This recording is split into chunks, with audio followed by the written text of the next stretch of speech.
Hello. So today we are going to be talking about the martial tattoos that I mentioned previously. So some of my commenters have been asking for more citations, so here I can give a good one. There's an article that you can find on the internet called Tattooed War Clubs. It's by a fellow called Lars Krutak. Good article, go read that. For a primary source, you might want to check out the writings of Lafitau. Cracking read. So, martial tattoos. There were a couple of different kinds of martial tattoo. Now, I say martial because they are associated with warriors. An ordinary person probably wouldn't have this sort of tattoo. Women would not have this sort of tattoo. There are a couple of different types. So, the first type, the easiest and clearest to talk about, is tally marks. There were three kinds of tally marks. One of them was these sort of diagonal lines across the face. We know that these are tally marks because they're asymmetrical. Right? If you're going to do a pattern of lines across your face, you'd make it patterns. Tally marks, you don't always do things in perfect symmetry. So what these diagonal lines mean, I think, is campaigns. So every time you went on campaign, if you're the sort of person who likes to show off that sort of thing, have a diagonal line tattooed into your face. Each one of these diagonal lines that you see here represent a time that this fellow went on campaign.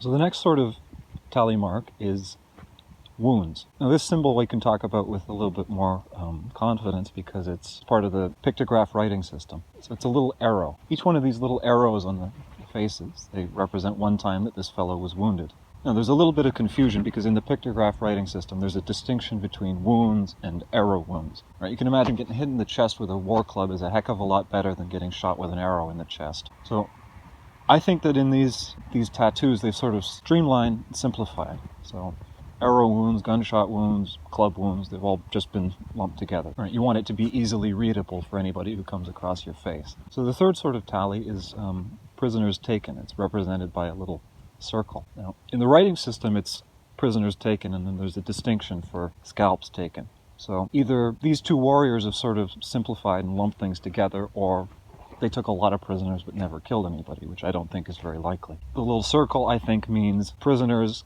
taken and enemies killed. Those are the tally tattoos.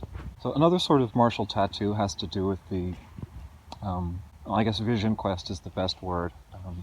Part of the coming-of-age ceremony, you fast for a while, and then you have a dream which supposedly tells you something about yourself, right? The spirit animal type deal. So if this dream reveals something you were particularly proud of, you might decide to have it tattooed on yourself. So if you dream about the wolf, you might be particularly proud of that, so you might have it tattooed on your chest so everybody can know that you dreamed about the wolf on your coming-of-age ceremony. Right? Now, not everybody would do this, right? It might not be something you're particularly proud of, or you might simply not be the type of person who likes to boast about that. It might be something deeply personal, so you don't want to share that with the world. So that's the second sort. Lumped in with this sort is you might have other totemic figures, so things that you find personally significant. So say you want to invoke the aspect of more than one totemic figure, you might have more than one tattooed on your body. Right? You might also have something symbolizing your community, right? To let the world know that you have the backing of your people, right? That sort of. But these are all very hard to interpret because they're so individualistic and sort of abstracted. This fellow has got what might be a bird's tail coming out of the corner of his mouth, in addition to some wavy lines near the top of his skull. I can't make any good guesses as to what these might symbolize. So the final sort was sort of like a record of military accomplishment. So put down stylized depictions of your great deeds. Again, these are all individualistic, sort of abstracted, so they're hard to interpret. They're basically impossible for the outsider to interpret. For example, let's look at these tattoos and try and interpret them. In the center of his chest, we see a creature with 10 legs, antennae, and a fan-like tail. It's also got a cross in the center. So one interpretation could be that the crayfish is an animal he associates himself with, and it could be he put the crucifix there as an affirmation of his faith in Christianity. His name was Peter Brandt, and he was one of the first generations to be baptized. Alternatively, this could be a record of military achievement. The Jesuit missionaries in this era were seen as evil sorcerers bringing smallpox and plague wherever they went. So maybe this tattoo means that he squashed a Jesuit missionary like a bug. This would be a source of pride because the Jesuit missionaries claim to have God on their side, and if you're able to defeat them, well, that means you're more powerful than God. On either side of his chest, he's got 3 arrows, and the arrows are different on each side.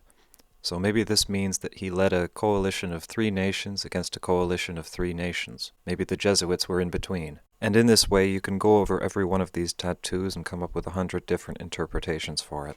So, I want to talk about why you might get these tattoos. The first point I want to make is that not everybody did get these tattoos. So in the portraits of the 4 Mohawk kings, which I've been showing you, only 3 of them have tattoos. Right? The one labeled as Emperor of the Mohawks, he doesn't have any tattoos. Now, the late 1600s were a very violent time, so he undoubtedly saw some military action. He just chose not to display it on his face. The reason being that these sort of martial tattoos their purpose is boasting, right? You want to show off, right? You want to show off to all the ladies, I am a powerful warrior, right? I can keep you safe, you want to be my wife, right? That sort of thing.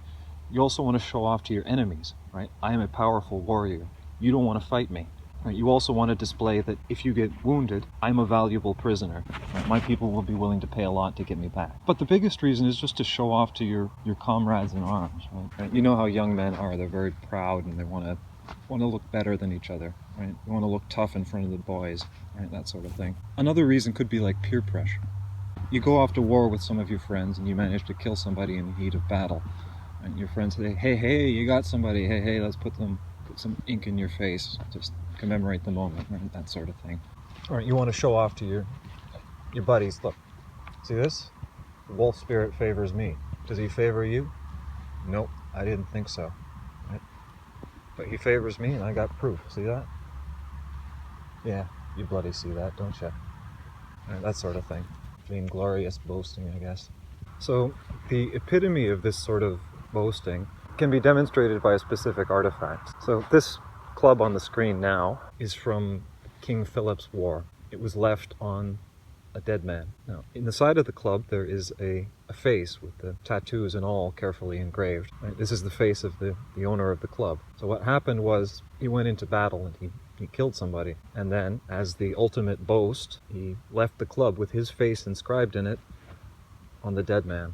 So when the dead man's family comes, they can pick up the club and they can see exactly who killed their son. So this is sort of like the ultimate boast. In Iroquois spirituality, it was very difficult for the spirit of a man who had been killed in battle to pass on. One of the only ways you could guarantee it was to get a hold of the killer, and things did not bode well for him after that. Right? Leaving the club, you're saying, yeah, your son's dead, and if you want him to pass on, this is exactly who you got to come to, right? This is the one who killed him, right? His face is right here. Right? So in doing that, you're saying to your friends, I ain't afraid of them. They can just come and get me, right? I ain't afraid of none of them. I ain't afraid of nothing. I'm that hard. This is quite a dangerous thing to do because you just killed their son and now they know exactly what you look like. Most people would not do this. Right? So I talked earlier about how hard it is to interpret the tattoos. There's a couple of things that they can tell us for certain, right? So one is it tells us that these 2 men were very experienced warriors. And 2, it tells us that they were either very vain and very boastful or very susceptible to peer pressure, right? This sort of explains why someone might choose to do without them. All that being said, I think it's fairly self-explanatory why women didn't do this sort of tattoo, right? It's a very sort of dude bro type, toxic masculinity type thing.